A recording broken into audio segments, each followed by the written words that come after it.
characteristics of what black consciousness is. And let me tell you, some of the elements in that black consciousness are going to have to reflect elements of a black middle class as well. Because right now, what we're trying to do is create, and I'm talking about, it's in general what we've done in the United States, and we've created a black consciousness that's really focused around a lower inner city, urban kind of experience. That's not the only experience for African Americans, but that's what gets portrayed back to the media, and that's what you get people buying into many times. You know? Yes. But why? The reason why I ask is because there are black middle class communities throughout the United States that have been there for hundreds of years. Yes, sir. 100 years. They eat well. Cherry Hill, New Jersey, Bankhead, Atlanta. But a lot of this stuff is just not, I guess, live. Yeah, well, I think the issue's too far. One, I think that probably, and I'm denying, this is me saying this, I think probably black middle class and professionals have not pushed the agenda that the media and so forth should be a lot more fair in portraying things. In other words, I think that group is backed off from activism. You know what I mean? Yeah, I'm making money, and I got this going on, but I'm not rocking the ball, you know, life's good. And I'm paraphrasing, I'm kind of painting the whole picture here. So then what happens is, what carries then the way we see the media is what we see in a lower class urban environment for blacks. And what's missing is the comment or the critique or even the enlightenment from the black professional and middle class on the black experience in general. It's missing. And I don't know the why of that, but that's what's missing. You know, we're having an African American symposium here, and I think it's the 16th. I spoke during that symposium. Yeah, it's pretty well attended. We had people from all over the region in Texas and Colorado and so forth and so on. In 2009, I spoke on interracial marriage. I'm speaking again this year. This time I'm speaking on a new civil rights book. So some of the stuff we've been talking about, I'm gonna really, I think that's what's on the horizon. And it goes back kind of to the question you had the other day about the Nielsen. That's kind of where it is. Nothing is percolated yet, but I think that's what you have. And I think if you have that, I think it'll be, again, a kind of rainbow coalition. I think you're going to have whites and Hispanics and women and all of those parties involved, because I think it's larger than just a black thing. And I think that you're going to see that begin to percolate to the surface, especially with as diverse as our society is. We just got to address some stuff, because I don't think we have as many problems as we think, but boy, they certainly get exacerbated in terms of what we say. And all this stuff we're talking about is fixable. The question is, do we have the will to do it? Okay, so yeah, wish I had the answer to that. Here's some challenges facing, and go right back to y'all's comments. Here's some challenges facing the middle class and professional class black family. The African American middle and professional class have not been able to transmit their class status to their children like their white counterparts. You remember that stuff that y'all did on the assignment where you had to compare the asset stuff? I mean, think about this. Notice how different. There was like an 80 to 1 difference in assets between median assets for white families versus black families. So you might have a great income, but it doesn't translate into providing it to the next generation. Because what do we do with income? Spend it. We spend it. We spend a large portion of it, don't we? I mean, come on. If you got income, hey, I got a car payment, I got this, I got that, we got groceries. The assets is the little bit you can strip out of the income and place someplace else that you don't have to use. Yes. comes to assets and wealth, with, black families, black males in particular, do not, get wills. They don't. Well, let me, boy, Transfer that wealth. yeah, oh yeah. And even if they, well, there's a lot of loopholes that end up catching you back, 10 years ago with the death tax. You die without a will, where your people owe 50% Oh, of yeah.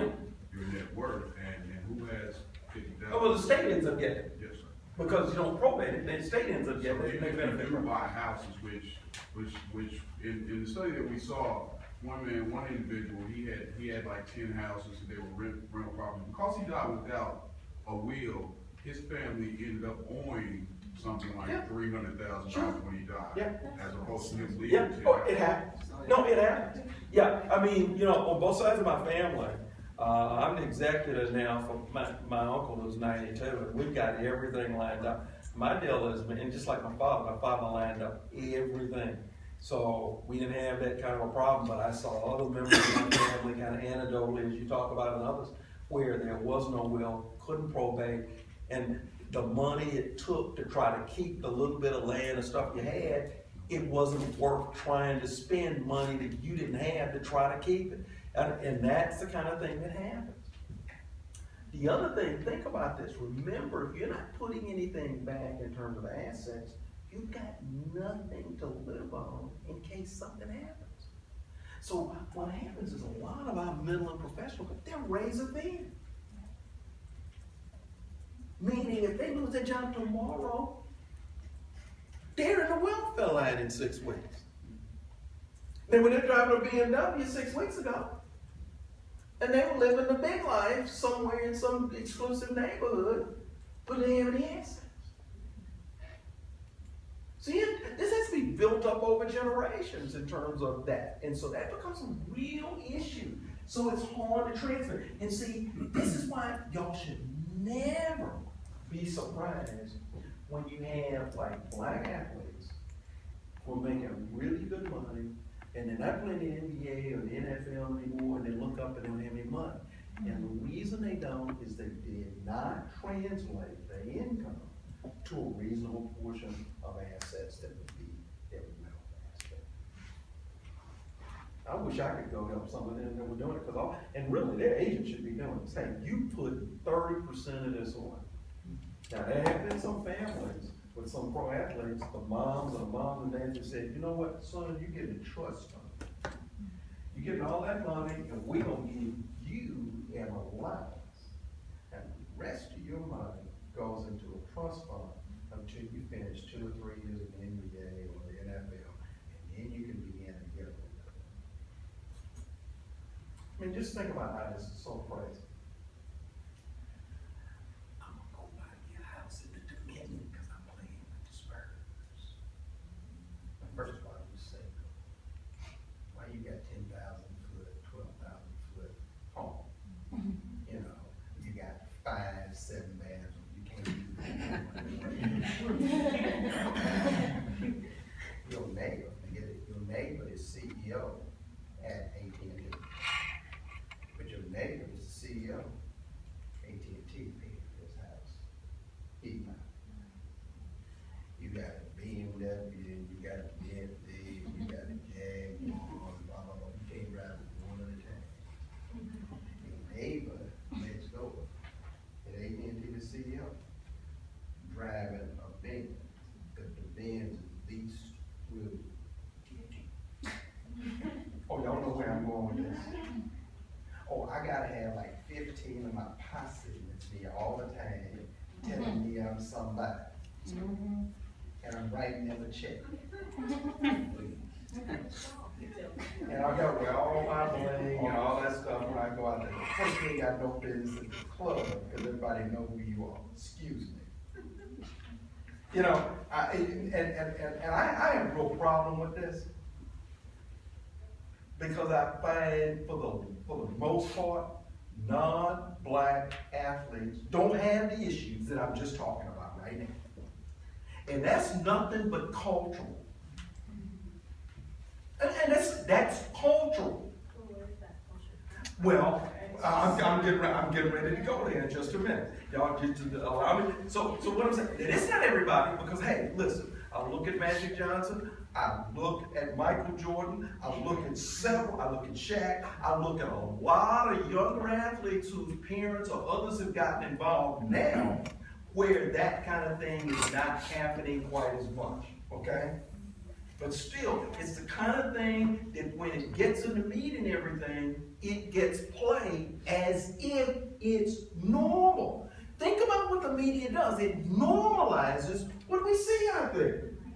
Okay? So when you look at it, think about the non-transferable. Part what I just got through saying about this, and I'm not picking on athletes because I love sports, but I really worry about people who have such a short shelf life. Man, if you're making that kind of money, get the full benefit of it. That's my whole deal. Get the full benefit of it. And I don't care what race of athlete you are. The shelf life's too short. Yes. With black athletes, the debate that's going on right now with the NCAA being played right now is that's like, it just is what it is. The universities are getting paid. They're not getting paid a dime, so that closes that window even smaller when you are a black athlete. If you play baseball, for instance, you can sign a minor league contract when you were in high school and get paid right then. If you're a basketball player, you don't get paid until you get out of college. Period. Well, my problem with the whole basketball deal is one and done, it doesn't work. I don't know how you have one and done in basketball, but you have to have 3 years after high school to play college football. Makes no difference. You need to do these kids the same way in terms of basketball, and the NBA's Players Association should be ashamed of themselves for doing this. First of all, with one and done, this is what it does for the freshman athlete. He comes on campus, signs up for courses, goes to no classes. Now you're on scholastic probation, but you still in school. That means you play in the spring, you started in the fall, and when you finish in the spring, you punched out again, now you tell. Who cares? You've done your 1 year, you're on your way, quote unquote, to the NBA. And it's done no college life at all. It's mercenary work. And so that's just a real problem with that. But you see, the NBA and the NFL in cahoots with the colleges. Because what they should do in the NBA, have a minor league system, period. And only have the kids that want to be real student athletes come. Because the way you got it set up is you got it set up where it's against the student athlete. One of the reasons I have a real problem with college basketball is when I look at college basketball, all I see is about the coaches that tells me that none of these kids stay close enough where you have an affinity with them being at a university and getting some of the other experiences, the skills, the networking, the experience. You gotta have all that. The stuff that y'all have. You gotta have some of that as a student athlete. So yeah, it's a real problem. We have a declining marriage pool that we talked about in terms of whole availability or lack of availability of younger black males. We have low levels of remarriage among middle class individuals, especially women. What we find is when black families disintegrate and divorce takes place, women find it much harder to get remarried in comparison to their male counterparts. This is for black middle class. The other thing we find out is for the middle class and professional level, we have higher rates of interracial marriage for middle and professional level African Americans, both men and women. Stay away from the mythology here, because the mythology is black male more likely to interracially marry than than black female. Not true, especially when we talk about middle and upper class kind of orientation. There's not much difference between black males and black females for marrying outside of their race when you control for middle and professional. Okay? And again, think about it. Marrying somebody black when these pools are so small that middle and professional are both black men and black women, you might marry black, but you marry it down in other things, both men and women. Because the pools are so small. So why should we be surprised when we see both men and women marrying outside of their race? Okay? The other thing that's interesting about black females in this deal is this. If you go back in the history of this country, we've always defined the beauty of women from the standpoint of white figures. Until the last couple of decades. And if you notice over time, media, beauty products and everything, we've expanded what we consider to be beauty to include really Hispanic females and black females, Asian females as well. What that does when you expand what we're looking at from a media standpoint is now you expand the potential pools for dating and marriage for those particular female groups. Okay? It all kind of comes together. So we've expanded what we consider, and you don't have to take this down, what we call our somatic norm image, our beauty image. We've expanded. And that's really important to know.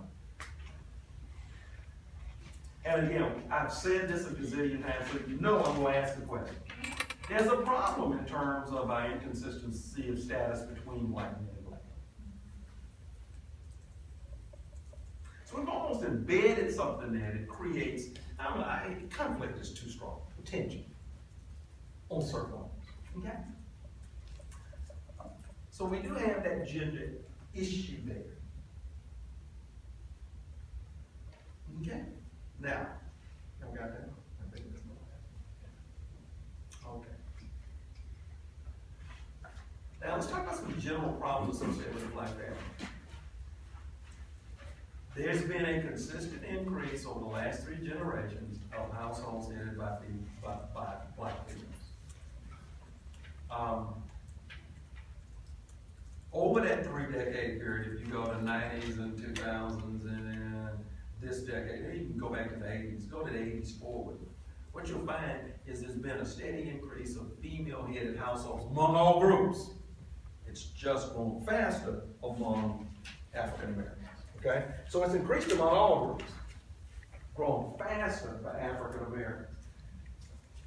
By 2010, about 56% of all black households were female-headed, about 70% of all white households. Back in 2010. Which is really, really interesting thing. Extended family patterns is something that we see associated with black families as well. Teenage pregnancy is highest among African Americans in general. Now, San Antonio has one of the highest teen pregnancies in the United States. But now we're talking about cities. But if we look at it nationally, our teen pregnancy rate for African Americans is higher than for Hispanics. And those are the latest numbers about 2012, 2013, about 186 births per 1,000 teenagers. That's double the rate for white teens. Even though it's high for them as well, okay? Teen pregnancy. And that means in most cases, those pregnancies, those kids are being born into a situation in which that teen mom is not married to the dad. In the overall situation. I just think I'm not 100% positive either way, but I wonder what the numbers would look like if we had included abortion. No, I agree. Especially when we look at urban areas. Yeah, no, you're right. I can't make that generalization for anybody, but culturally speaking, it's less acceptable to have an abortion in a black family. Yeah. Like, that's disgrace. Like, Yeah. you don't do Yeah, that. yeah, you're right. But in a lot of other places, other cultures Yeah. find it okay. Yeah. You, little Timmy or little Jane can go to class and go to school, whatever, Yeah. she just has an abortion Yeah. really quick. Yeah. And we don't do that as much. So I feel like that definitely plays a part. Yeah. Plays a part for blacks as well as Hispanics. Yeah. You were gonna say? Just You agree go. tremendously, yeah. Okay. I don't know. Go ahead. I didn't know. I thought you. Okay.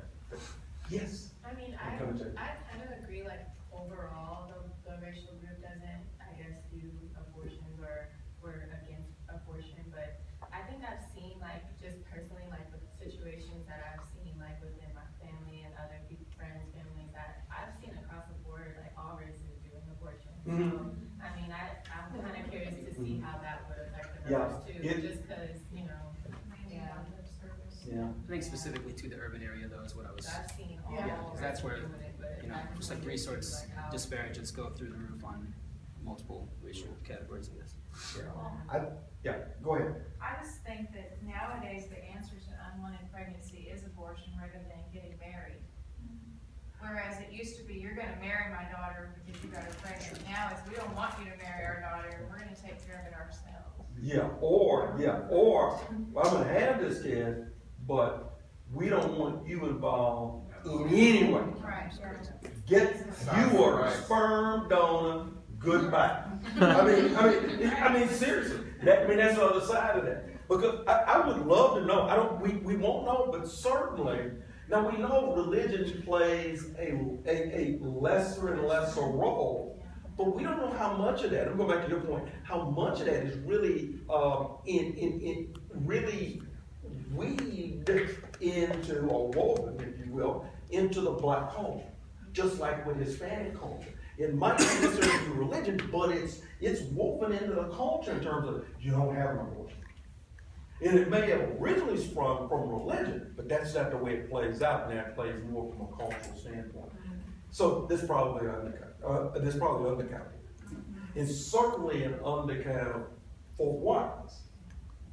Because rather than having a child, the abortion takes place. And again, if we're looking at availability based upon social class, the availability of those clinics and opportunities and doctors is going to be more available for whites than it's going to be for Hispanics and blacks. Okay? Yes. On that first number, the 56% of all black households headed by black females, some of the numbers that we saw reflected what my own personal experience. A black male who has a baby while a black female, he cannot say, give me my baby. No black family that I've seen, not none of the numbers that we saw. If you say that, it is a bad reflection upon the female. There's a lot of different stuff going on here. The courts tend to give the baby to the female. And back to what you were saying, the fact that so many black females are raising or the heads of households right now, it almost makes it okay. It's just off the top. No, I agree. That's the direction we're going to go. Well, see, and yeah, I would tell you that what we're saying in the media today, and what a lot of people are saying in various organizational areas, is that a female raising a child on her own, especially if she's working and so forth and so on, is perfectly okay.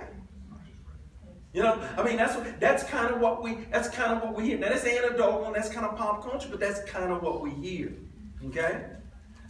But I'll tell you this, remember that chart, because y'all gonna see that chart again that I gave you guys. If you notice, whether we're talking about whites, blacks, or Hispanics, the number of female-headed families versus male-headed families were anywhere from 6 to 1, like the 12 to 1 greater for female-headed families, which means, yes, there's a tendency, we're giving the custody of child to the woman. So, it's kind of even stacked that way. And what happens is, it then, if you will, reinforces gender inequalities in each one of those racial groups between men and women. Yeah. You know? That's the other thing. That's the other thing. It's very complicated. Yeah, it is. No, it is. Very complicated. I agree with you. Yeah, my brother went through that with his the mother of his child, and he's been having a lot of issues with that. He's been going to court back and forth. She even skipped court twice, and he still hasn't gotten custody of his son. You know what I mean? He's very, you know, he has a good job, good home, everything like that. She's just living out of hotels. And, It's a bad mom. She's a bad mom. I'm telling you, it depends, in the state of Texas especially, but other states, depends on what court you get, it depends on what judge you get, and again, and what he or she is using for filtering the information. It has to be some kind of common law or some statute. We wish, but it's not. I agree with you, but it's not. And I think that gets reflected in some of this that we're talking about. So y'all are right. Good thing.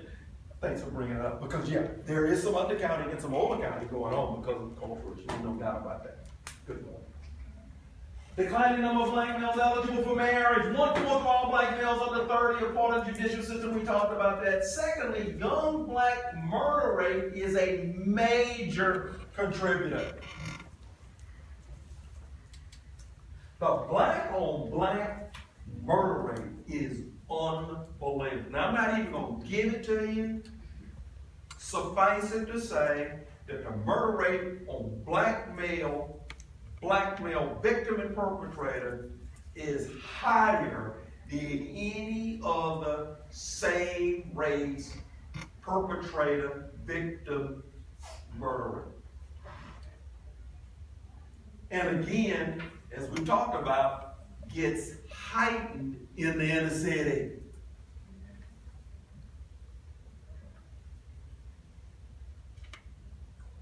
So when I have up there general problems associated with the black family, really these are issues, and problems is probably way too strong. These are issues associated with the black family. It is impacted or emanate out of it. Okay? So if you're taking notes here, yeah, just say issues. They're really problems that don't really work here. Y'all got this?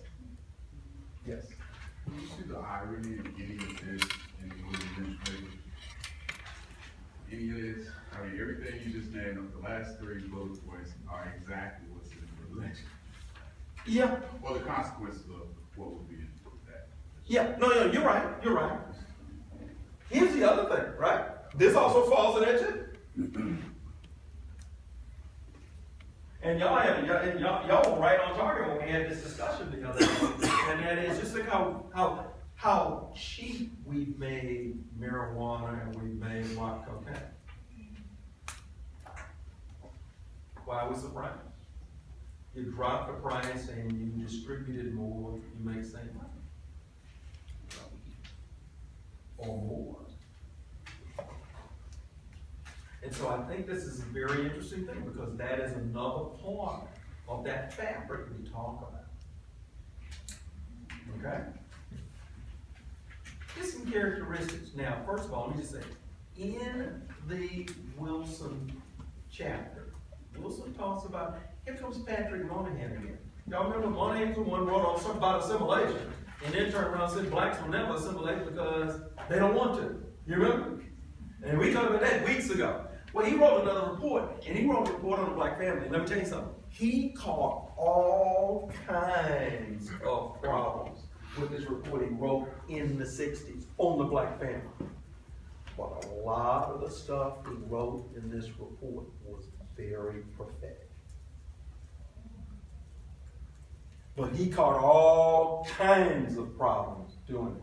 But in his report, this is what he said. In his report, Dan Patrick Moynihan, and this is based on the 60s, he said that he said, when you look at the black family structure in general is matriarchal. He said, even when you got mom and dad there, it still tends to be more matriarchal in comparison to other families. And what do we mean by matriarchal? Huh? Mom's in charge? The mom's in charge. The authority, decision making is in the line of the mother. And so he says, and he says that gets reinforced from one generation to the next. And you say, well, how? Well, shoot, when you're raising kids, how you socializing the girls and the boys? Hello, we're socializing the girls to be like mom. Just make it very simplistic. And so what he's saying is, even when you have the structure still, the strength of the structure was on the female side. He's writing in the 60s, so guess what? Even males in this case probably wasn't bringing home as much money, didn't have the kind of John Gage status, They were working, but they weren't in the position of being dominant because of some other external stuff that was going on that we call discrimination. Then he said, and we've been talking about this, this is back in the 60s, he says, We have a fundamental issue where there's disparity between black males and black females in terms of educational attainment. With females doing better than their male counterparts. He said, that disparity feeds to cement a matriarchal system. Feeds to cement that matriarchal system. Now, you know, that's pretty interesting. And that's very, very strong, what he's saying. It cements it. And then the other thing he says is and we have a situation where there's this disparity between black males and black females in the economy. So think about this. It's almost a double whammy, is it not?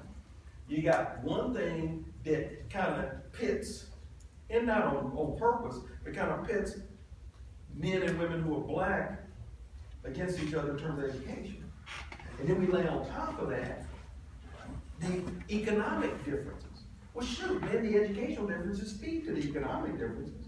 And so what he's saying is, you got really two levels here that are related, where we really pit black men and black women against each other. It says it feeds and it helps to continue this matriarchal system. Now, where are we going? Excuse me. Already did that. So, and already did that. How did that happen? Y'all supposed to help me answer that question. Did that. Kill that. I've done it. Correct? Okay. And we did that. Correct? So we're going here. Don't know how it happened. I apologize for that snafu that I created myself. Wilson's orientation in chapter 4, think about this. He says, when you look at a black family, he says there are two sets of issues. The structural factors and the cultural factors. Now, with Wilson is looking at fragmentation of the family, but he's looking at it in the inner city. Okay? So that whole chapter, Wilson, he's looking at the fragmentation of the black family, but he's looking at it in the inner city.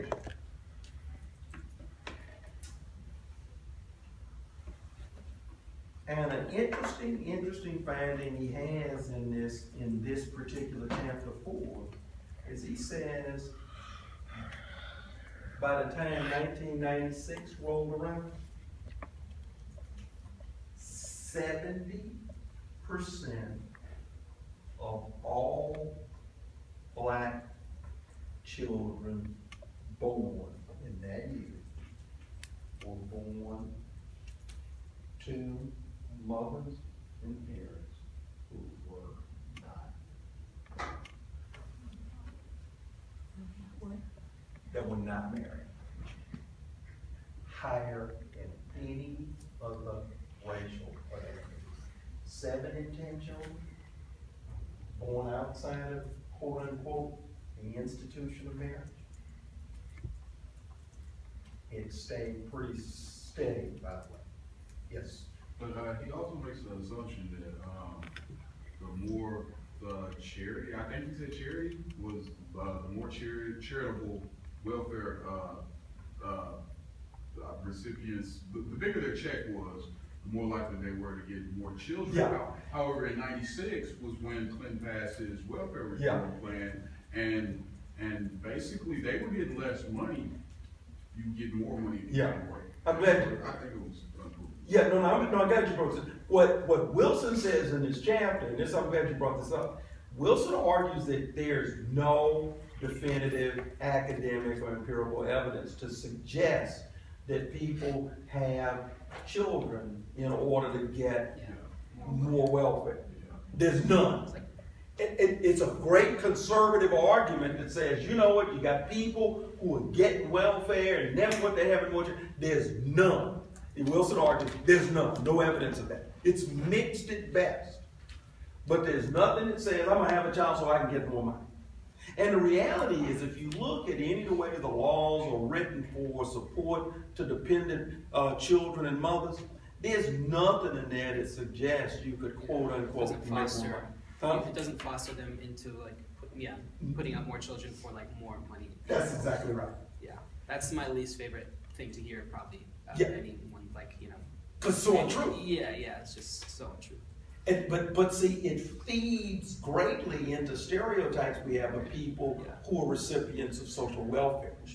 And keep in mind, folks, that when you look at recipients of social welfare, probably about 20% of all families who are black and about the same amount of families who are Hispanic receive some sort of welfare.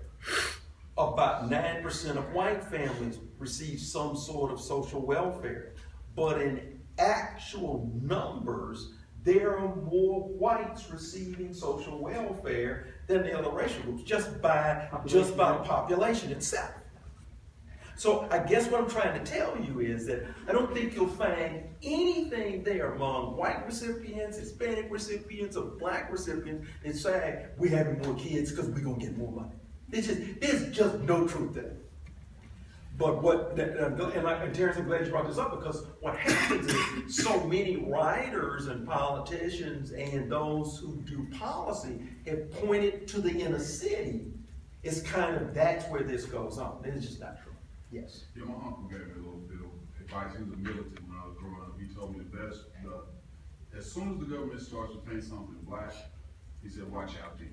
As soon as they start to say that you know, all black kids are in gangs, watch out. As soon as they start to say that the welfare mother is black, watch out, you're in trouble.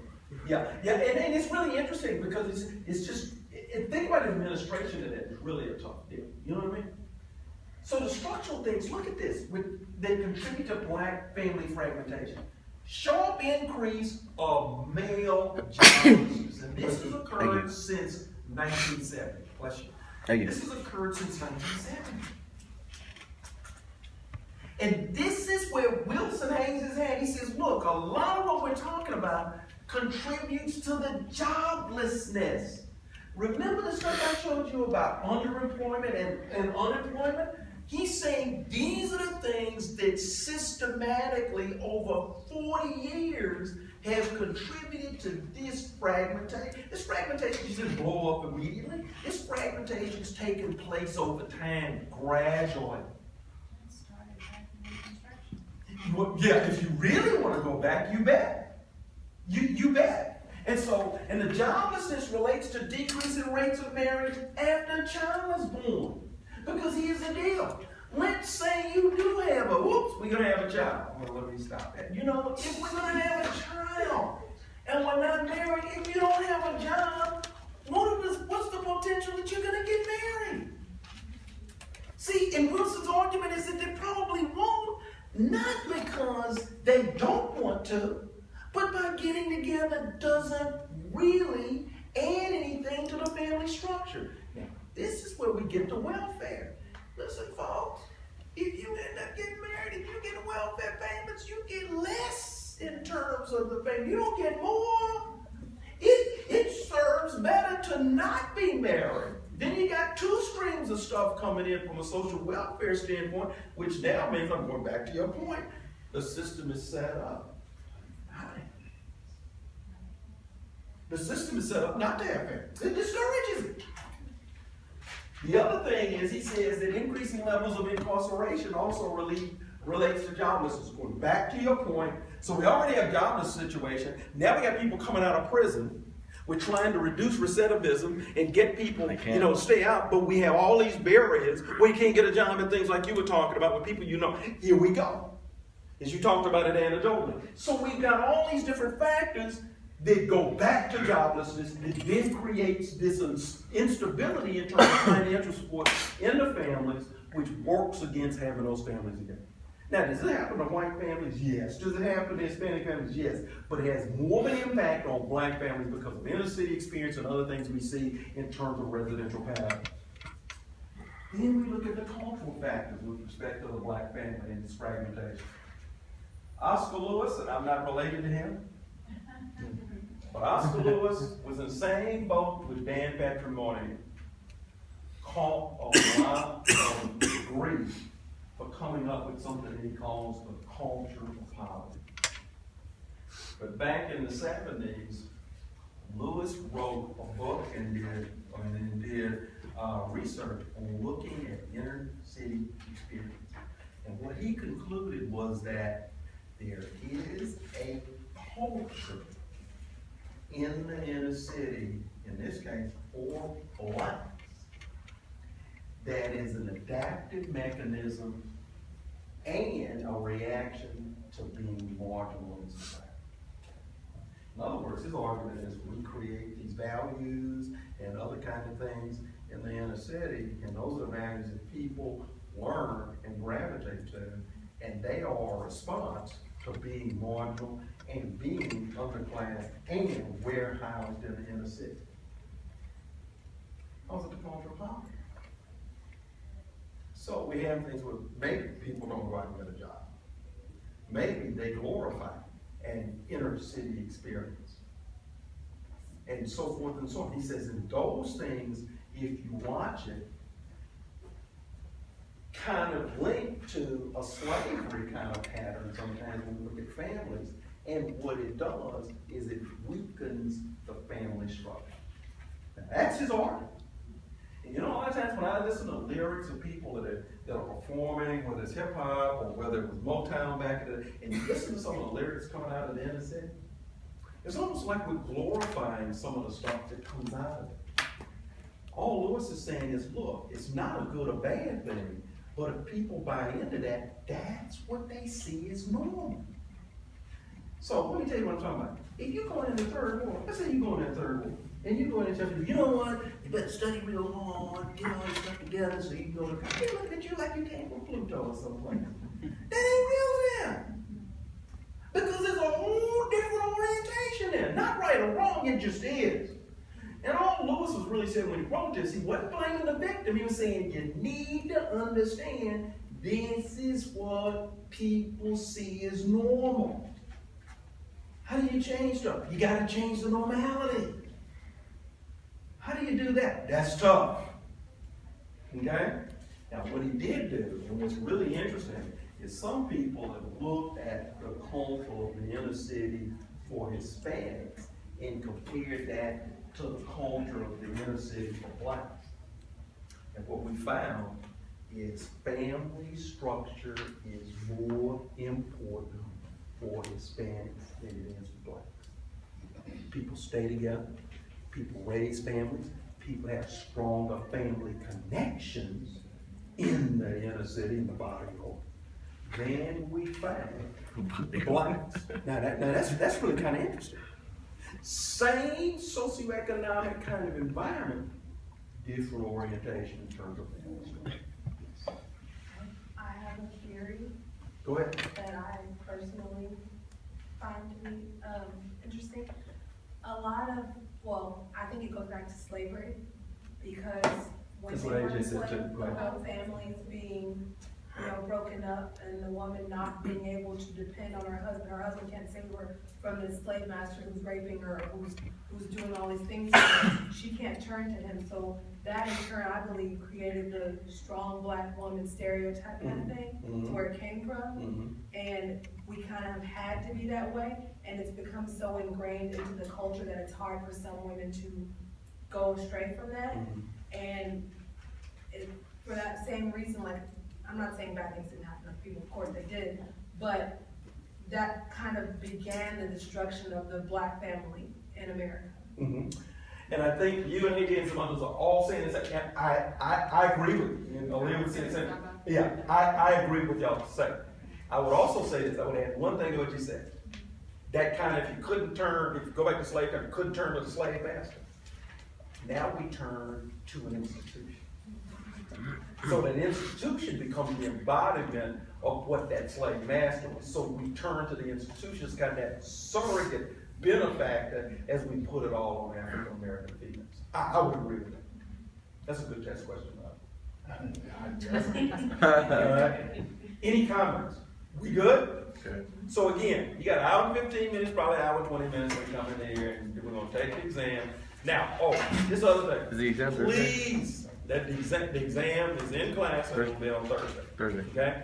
Here's the other thing. Please plan to be here on the following Tuesday. March the 30th, ain't off day. Because we need to talk about the economy, and I need all of y'all's voices as we've been getting them in here on things we've been discussing. Very, very good discussion. I appreciate it. And we'll see you on Thursday. Got any questions about the exam? You can hit me on email and I'm trying to answer.